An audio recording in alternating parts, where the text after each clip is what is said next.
Hey there, cats and kitties. I am the Blues Man, Johnny Blues, and with this video, I'll be discussing some brief thoughts on episode 11 of the anime series Dansai Bunri no Crime Edge, or the Severing Crime Edge.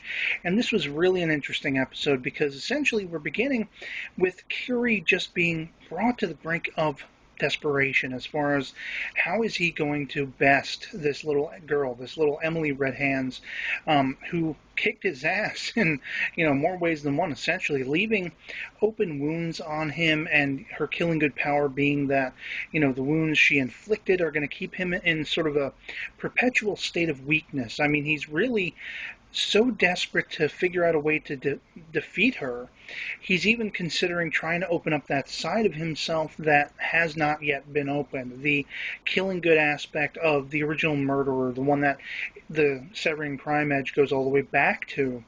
And it's something that he has been able to avoid thus far because he hasn't killed anyone. I think it's very sort of horrifying that he's willing to break beyond that barrier even if it means to save EY, because of course little Emily has her just dead set against EY blood feud. She wants to kill EY. We find out why in this episode. Apparently her referring to EY as sister was not just some weird character quirk. In fact, EY's father had kind of sort of adopted little Emily. She was a street urchin, she was stealing, she was barely getting by, and it's not the origin story I would have expected for that character. Now, EY's father came across this little girl, decided to take care of her because he heard rumors that basically whatever Killing Good project, being able to modify someone outside of the Killing Goods into a sort of made to order, as they call it, Killing Good wielder author, it's just very intriguing how thick this all gets, because it's like even the people within Gossip who are running this whole game aren't fully aware of all of the ramifications going on. So you have EY digging into her father's journals where she hasn't even had the courage to go before up until now to find out what's going on.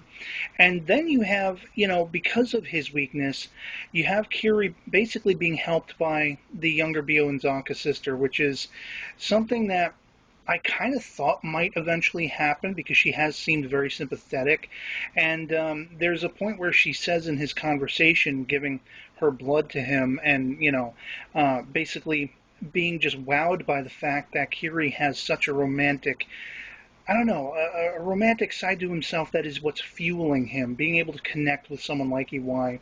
And this Bionzaka cannot really process that. She basically says she doesn't think she's capable of it, and her older sister tells her it's because she was so influenced by the Killing Goods. But here she is doing something to help him, giving of her own blood, even though she is in a weakened, position as well, and trying to help Kiri. So we do see that she is compassionate. We do see that she is human at her core. She's not a monster like she thinks she is.